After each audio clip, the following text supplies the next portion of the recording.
Well, I believe it's time. Fitting. Good evening, Wisconsin Rapids area residents and honored guests. We're pleased to have you join us for this very special occasion this evening. In addition to the special reason for the occasion, I felt it also important to share what I've grown to appreciate in terms of this location. We stand on ground of great significance, the foot of the Grand Rapids of the Wisconsin River. There's a 45-foot drop in the river from Buren to Nakusa, and before the dam was built, about 30 feet of that drop was where the dam now stands. It may not have been quite a waterfall, but we certainly had roaring rapids. The rapids was split by a rock immediately behind me called Sherman's Rock, or as Native Americans called it, the Ottawagam, or two-sided rapids. For hundreds, if not thousands of years, early settlers, the Native Americans, and later fur traders and trappers had to portage around the rapids. One has to assume they once they were out of the river, they probably set up camp at this beautiful location now known as Wisconsin Rapids. The early settlers of the city, as we know it, saw great potential here, which dates back just to before the city's founding. Now today, we gather at this historic site to rededicate the Wisconsin Rapids Memorial and Clock and Bell Tower. Originally dedicated on June 28, 1991, this landmark would not have been possible without the vision and dedication of the lifelong resident of Wisconsin Rapids, local businessman and historian, Paul Gross.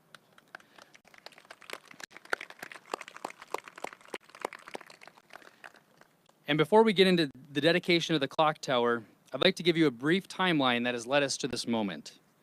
By 2014, it became obvious that the clock and bell tower needed some attention. So a committee was formed to address the current condition of the clock and bell tower. The committee consisted of 3 distinguished citizens: Paul Gross, local businessman and historian; Jerry Feith, architect of the clock and bell tower; and Phil Brown, president of the Southwood County Historical Corporation. As original architect, he was passionate about the renovation of the clock tower and the preservation of this landmark wouldn't do it justice. Jerry Feith accomplished what not too many people could do. At this point, I'd like to invite Jerry to the podium so we can recognize those who helped us get to this point. Jerry?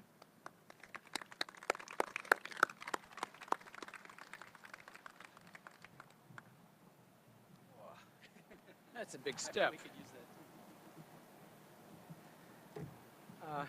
Thank you, Mayor. Oh, he is very tall, isn't he? Thank you, Mayor, and thanks to all of you for being here to celebrate the rededication of the Wisconsin Rapids Memorial Clock and Bell Tower.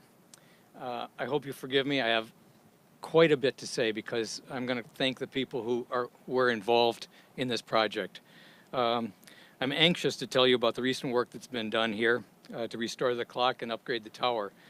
But I would be missing a big important step if I didn't start with the original Clock Tower Committee. As you said, Mayor, there are currently only 3 members on the committee. At the beginning, some 34 years ago, there were more. They were the visionaries who could see the historic and symbolic importance of the clock. And they were willing to work tirelessly for almost a decade to raise the funds that made the original tower and the clock restoration possible.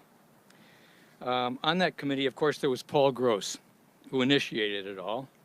Then there was Jim Retzloff, Dick Goldhammer, Don Schott, Glenn Pascavis, Barb Brazo, Sandy Normington, Georgiana Ives, Bernice Nobles, Marcine Smith, and myself.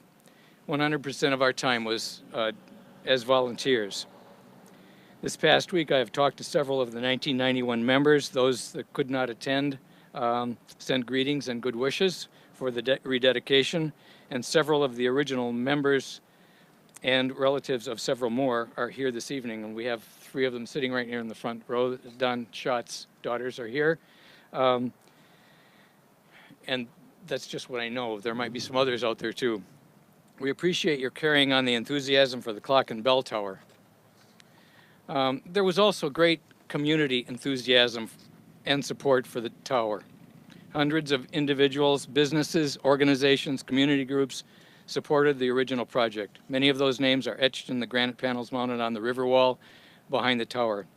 Without a doubt, many of you are here in the audience helping us celebrate once again. So thanks to all of those who went before and brought us to this place, to this time.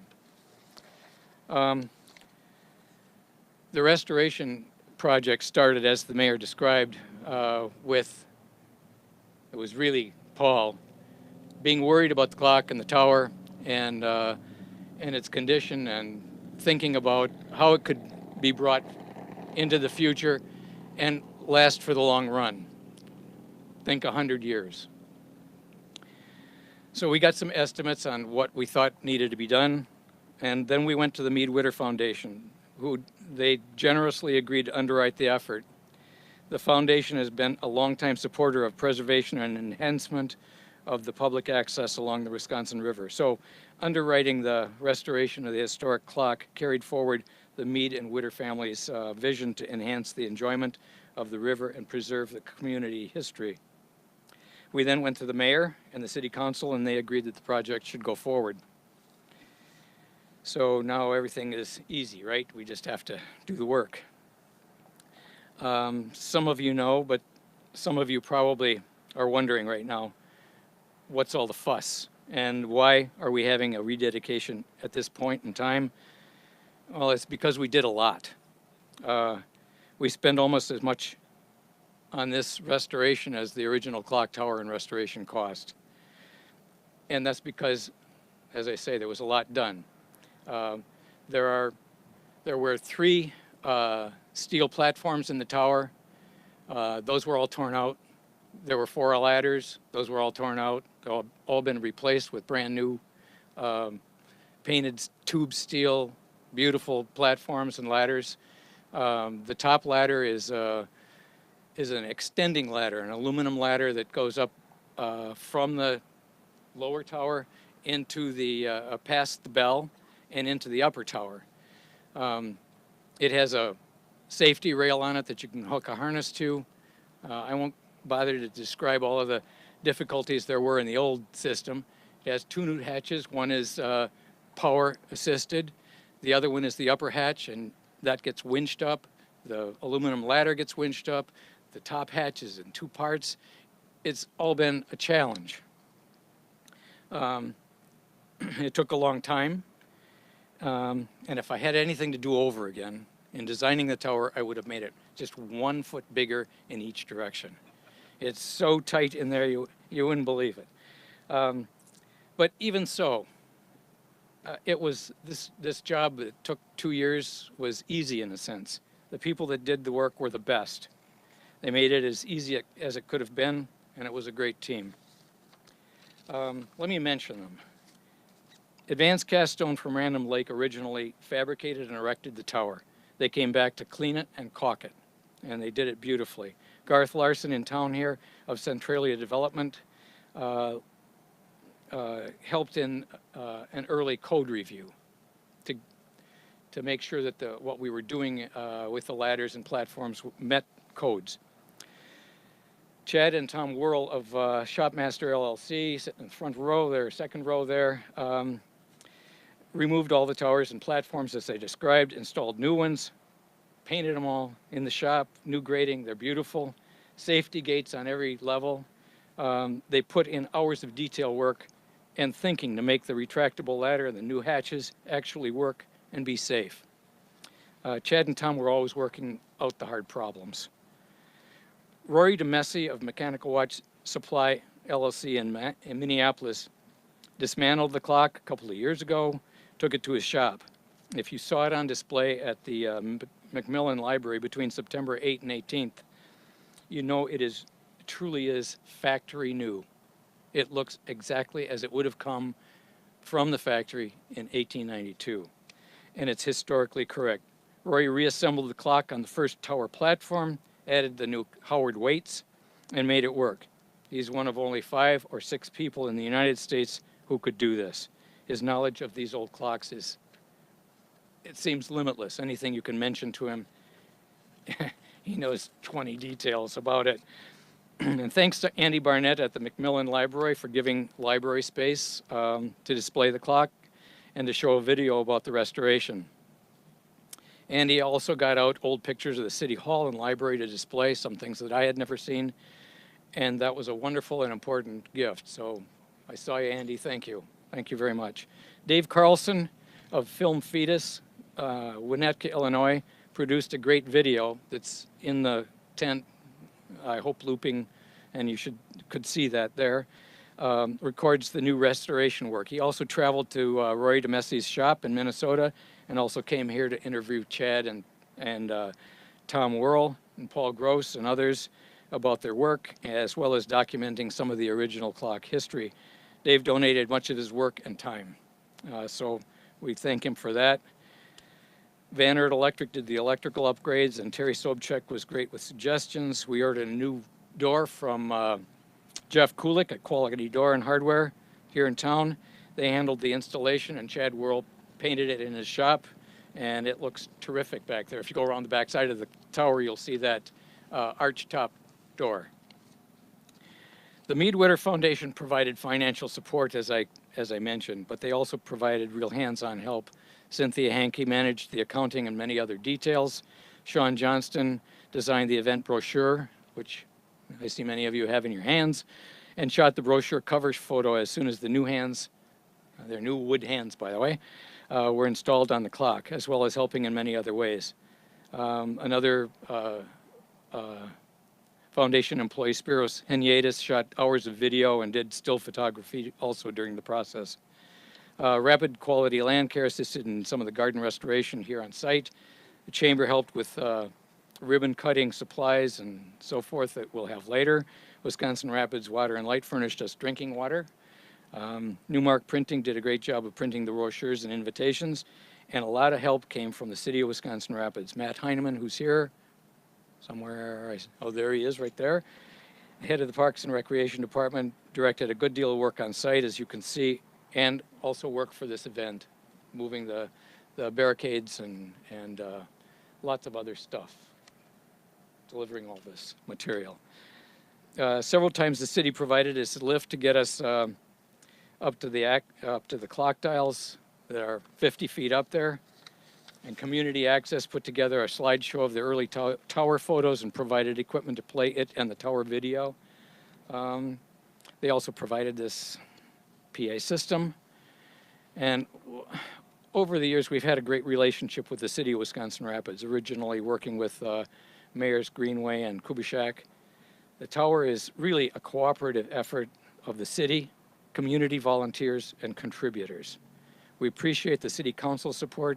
Mayor Vruwink has worked to make this an easy process. His executive coordinator, Jennifer Clark, has kept track of everything on the city's side and arranged most everything connected to this event and probably greeted you as you came in. So lots of credit to all. This is a Wisconsin Rapids icon, a real historic monument, and it was fun to work on it. And it was fun to work with the great people that I mentioned that made it better. And with that, I turn the mic over to my fellow Clock Tower Committee member, Phil Brown. Phil. I'm going to use the stairs.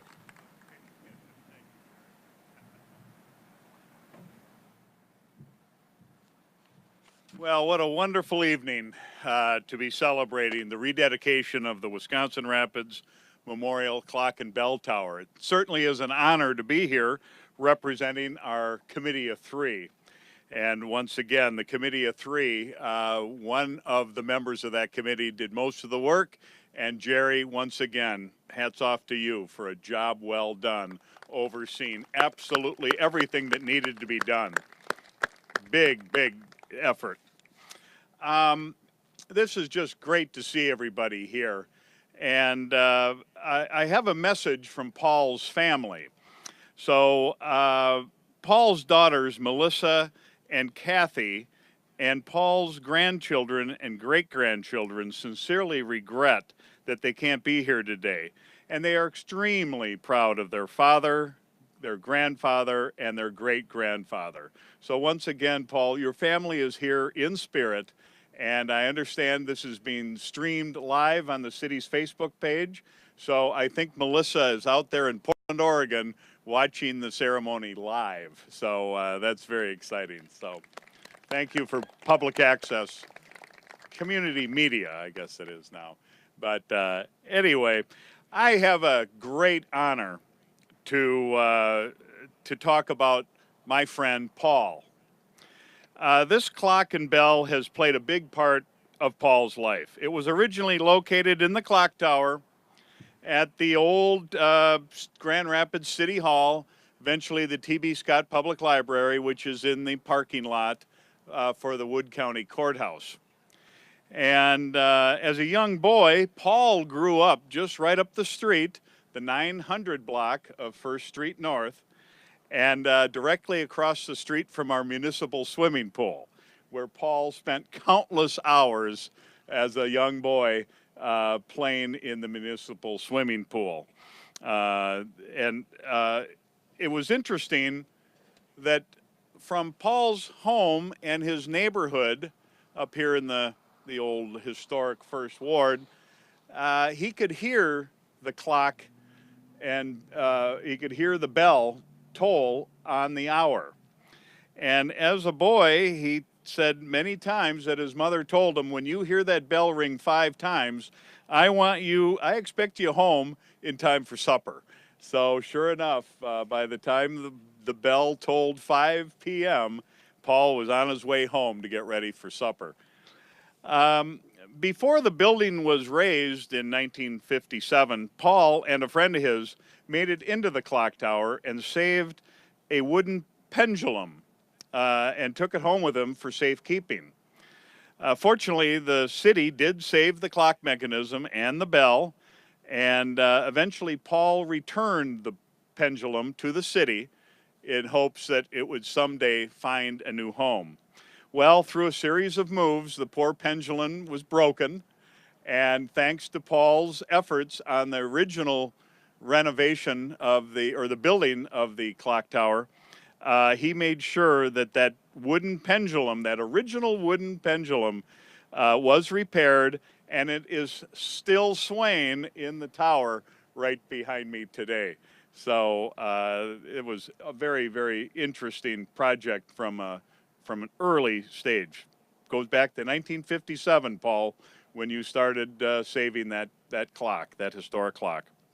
But Paul just turned 94 years young earlier this month, and up until the restoration began 2 years ago, we would find Paul climbing in the tower by himself, doing maintenance of the clock mechanism itself and up in the clock house 50 feet in the air.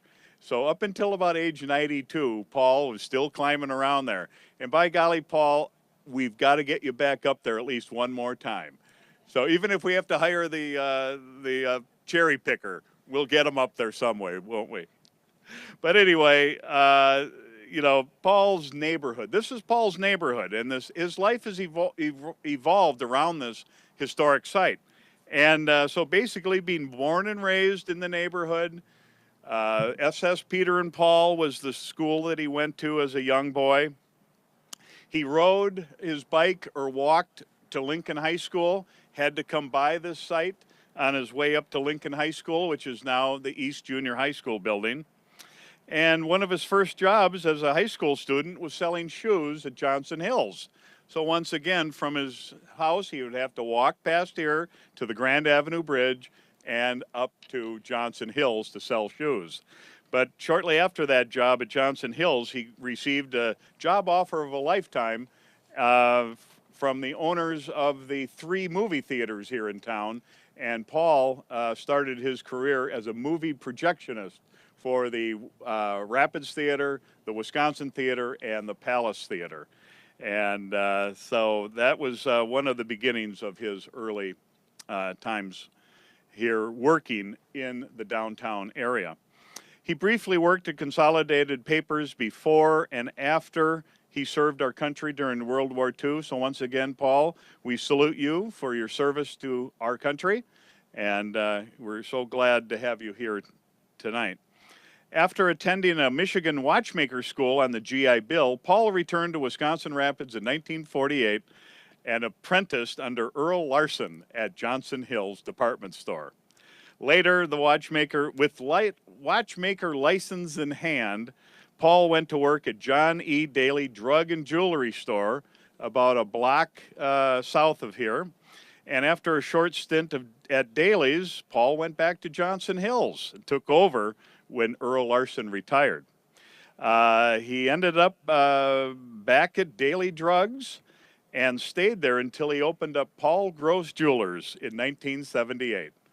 So in the 1980s, Paul, as a businessman right here off of Oak Street, Paul led the effort to find a suitable home for the clock and bell, and with the help of Jerry Feith, who designed this beautiful structure, this has become a lasting landmark for the city of Wisconsin Rapids. But today we're focused on honoring Paul's commitment to the preservation of history through time. The Wisconsin Rapids Memorial Clock and Bell Tower would not have been possible without Paul's guidance and persistence. So at this point, I want to invite Paul and Mayor Verwink up to the podium, where a special recognition will be given to Paul.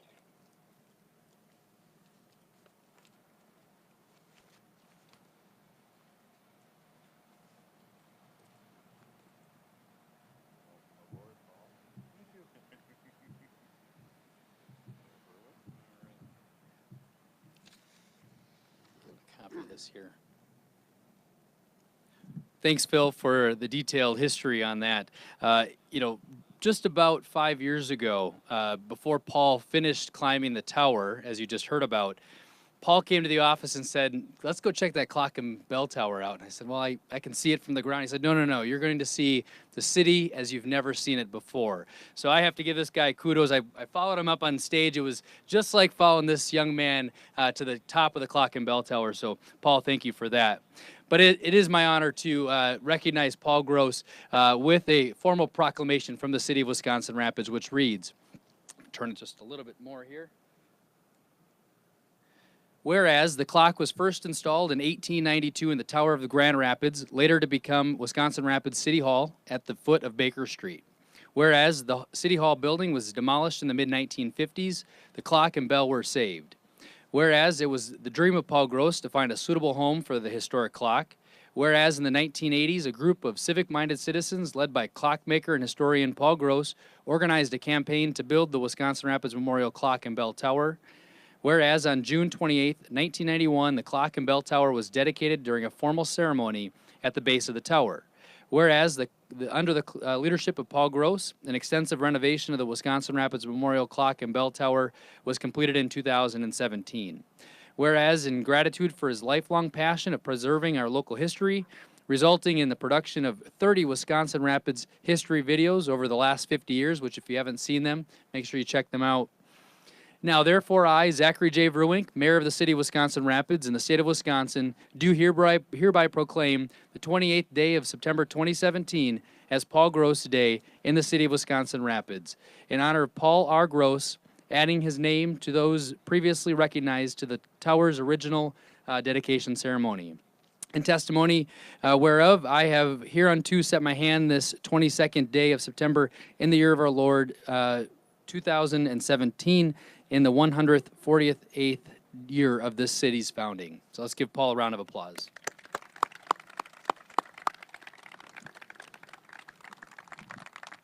Paul, did you have a couple of things to say? I would like to say one thing for sure. I'm very uncomfortable in this situation because there's just so many people that were involved with this thing that it's impossible to recall everything. And speaking of Daily Drug just brought back a memory to me. I left Daily Drug in 1978, and in 1980, all of those buildings that were torn off the river became history. Excuse me.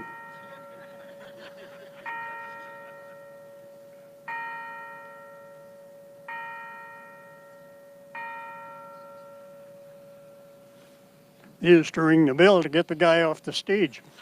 You said it.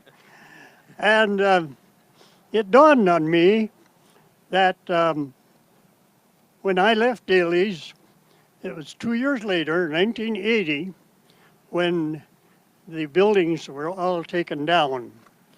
And as I saw them approaching Daly's building, I thought to myself, I really should have a souvenir of that place. So I went over and I talked to the man that was in charge of demolition.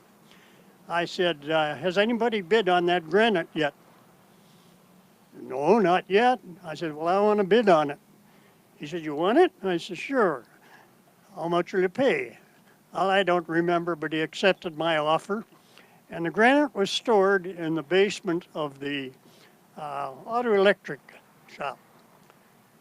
Well, we were building, driving for money for the clock tower, and we were around 60, 70,000 somewhere in there, and things were slowing down. We were kind of searching for ideas to keep collecting money. We had pig roasts and street dances and all sorts of things. And anyway, all of a sudden it dawned on me, my God, there's the granite. We could put names on that. So I called Jerry Feast. We got together and I said, Jerry, I got this idea. We take these granite slabs, and we'll put them around the location there, and we'll still space on them for names. And Jerry said, we can't do that. I said, well, why can't we? He says, the place will look like a cemetery. And of course he was correct. And so the plaques ended up on a wall as Jerry thought they should. And those plaques that you see there are the granite that I bought off the front of Daly's drugstore. So that's just a little thing that people will never know unless I tell them. And so, anyway, I do feel overwhelmed by this event today. I never visualized that anything like this would happen.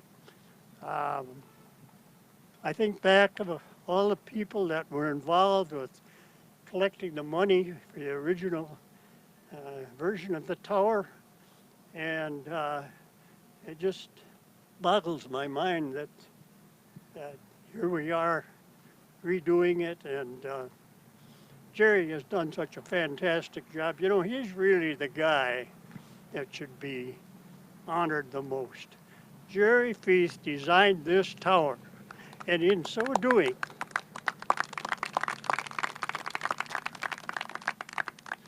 Jerry Feast never charged one dime. The thing that also helped us was the fact that at the time, the economy of the area was excellent. The paper mills were bursting at the seams, trying to get enough production out for the demand. Port Edwards and Nakusa were the same way. And I think that today that might be quite difficult to do as we did it then. We don't have all the retail establishments anymore, and we don't have all the entrepreneurs we used to have. Those days we had Consolidated going strong, we had Consowell, we had Preway, and all of those other things. And it was just a wonderful time. And it was a time when Wisconsin Rapids was the fastest growing city in the state of Wisconsin. That's something to remember. Anyway, as I say, I'm very humbled by this occasion, and I thank everyone for their interest, and hopefully 50 years from now, we'll be doing it again. I guess I won't be here, come to think of it. And hopefully the occasion will be such that we won't have to spend much money on it anymore, because Jerry has done such a fantastic job. It looks to me like it's forever. So thank you all for being here. And again, I feel very humbled, and I just feel like I'm only one small cog in the wheel So many people were involved, and, well, no sense repeating myself, but that's the way I feel. So thank you all for being here. We really appreciate it. So we're going to go behind now, so you can head down and behind. Okay, so I'd like to invite all the both committees, members of both committees, both present, and any relatives of those deceased or absent, the 1991 committee members and family representatives to join myself and Paul. Before Paul takes a seat, we're going to head to the north side of the tower to do the official ribbon cutting and unveil the granite dedication plaque. For those of you that are seated and wish to remain seated, we'll join you back inside the tent for refreshments following the ribbon cutting. So thank you all for being here.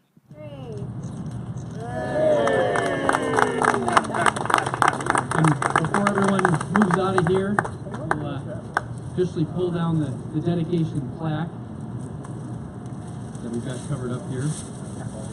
And it reads, the Wisconsin Rapids Memorial Clock and Bell Tower is rededicated to Paul R. Gross, who's enriched our community through his lifelong preservation of local history, September 28, 2017. Which below it reads, dedicated to all of the Wisconsin military who have served since our statehood in 1848. And finally, Mead-Witter Foundation Incorporated sponsor 2017 Clock and Bell Tower restoration. Let's give everyone a round of applause.